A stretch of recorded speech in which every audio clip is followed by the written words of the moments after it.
we've never evolved to exercise. Our kids never evolved to, quote, exercise. And that we move and have moved in our history when it was necessary or fun. Yeah, yeah. So it's important to make a distinction between physical activity, which is just moving, right? You know, just getting from here to there, going to the bathroom, making a cup of tea, whatever. Anything that you do to move your body is physical activity. But exercise is a very special kind of physical activity. It's discretionary, voluntary, sort of planned physical activity, which we do for the sake of health and fitness, right? So the run I went on yesterday morning, you know, I went maybe like 8 or 9 kilometers. I did it solely because it's good for me.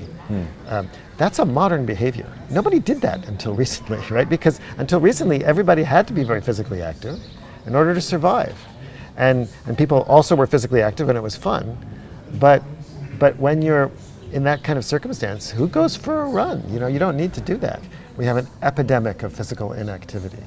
So we know from studies of hunter-gatherers and people who are farmers and who don't have machines and things like that, that until recently, people spent many hours a day being physically active. A typical hunter-gatherer in Tanzania spends 2.25 hours every day in moderate or vigorous physical activity.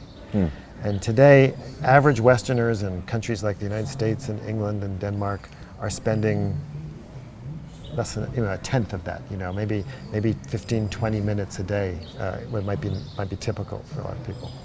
And our bodies never evolved to handle that, and to be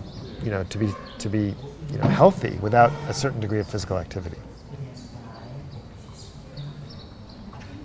But there's a problem when it comes to physical activity, when it comes to exercising.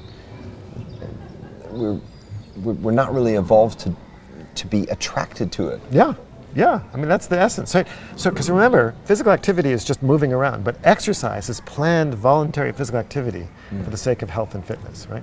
And nobody until recently did that, right? Nobody exercised. Nobody went for a pointless 5-mile run in the morning or lifted weights whose sole purpose was to be lifted, right? Because exercise, physical activity costs energy, right? So if you run 8 kilometers, for example, the average person spends about 500 calories, right? And in the past, calories were limited, right? They're a limited resource. It's like time, right? The time that you're spending listening to me, you'll never get back, right? And so if you spend time listening to me now, you can't spend that time with your kid or learning something important or whatever, right? If you spend 500 calories on a pointless morning run, you can't spend those 500 calories on taking care of your family, on getting food, on doing something important from an evolutionary perspective. And so we evolved, it makes sense not to spend limited energy on unnecessary, pointless, unrewarding physical activity, which is exercise, right? So we're asking people today in this modern world where machines have taken over everything we do, we're asking them to do something instinctively bizarre, right? Which is to go to a gym and like run on a treadmill. I mean, how strange is that? If we're not evolved to exercise, but we need a lot of physical activity, what's the solution then? I mean, so there are those out there that love exercise. You know, they're addicted to it. You know, they wake up in Lycra. You know, it's their thing.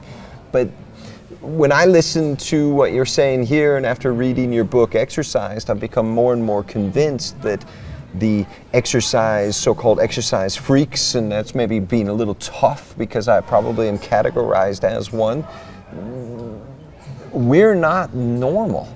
We're not the normal ones. The individuals that are oftentimes being badgered or pestered to go out and exercise and are thinking, man, I just don't really enjoy it. And then they might be thinking, what's wrong with me? I should be doing that. They're more normal than the exercisers from an evolutionary perspective. Absolutely, and I think it's one of the reasons why we need to have compassion, right? Because when we shame and blame people and make them feel bad for not doing something that's utterly abnormal, I mean, I think that's wrong, that's unethical, that's immoral, right? But let me push back on you what you said. Like I exercise a lot too. I like to run marathons and stuff like that. But I never want to leave the house in the morning when I want to go for a run. I have to force myself. I often complain, and my wife just says, "Come on, get out of here. You're just irritating me." I know that eventually I'm going to like it, but I also have to all kinds of tricks to help myself get out the door next, because I know when I come back I'll be glad that I did it. And everybody I know who exercises a lot also struggles. The reason those people manage to get a lot of exercise done is that they've figured out how to motivate themselves. They figured out how to do it, but it's no more easy for them, right, than it is for everybody else. It's just they've somehow figured out how to do that. They've made it a part of their life. Stairs. And I'm really pleased you bring that up, because in Denmark, in any case, I'm really quite known as sort of the exercise guy. And one of the things that really surprises people is when I tell them I don't really enjoy the process always. The process can be okay for me, and getting myself out the door to engage in exercise has been a battle since I started exercise. I started exercising at the age of 18 years old. I'm almost 50 years old now. It's still not an automatic behavior for me. I've never found myself out on a run where I thought, whoa, how did I end up here? And I've never been on a run where I thought, I don't think I can stop. So it's hard. It's a it's struggle. hard for everybody. And people need to know that, because we have this myth that somehow, if you were not contaminated by civilization, if you were like a Tarahumara runner or something, that you'd naturally get out of bed and go run, 100 kilometers. I mean, that's just silly. That's just not true. Nobody does that unless they're paid to, or there's something kind of wrong with them up here, right? And the Tarahumara are no different. They don't. When I go out there and I ask people, I ask them, do you train? People say, why would anybody run if they didn't have to, right?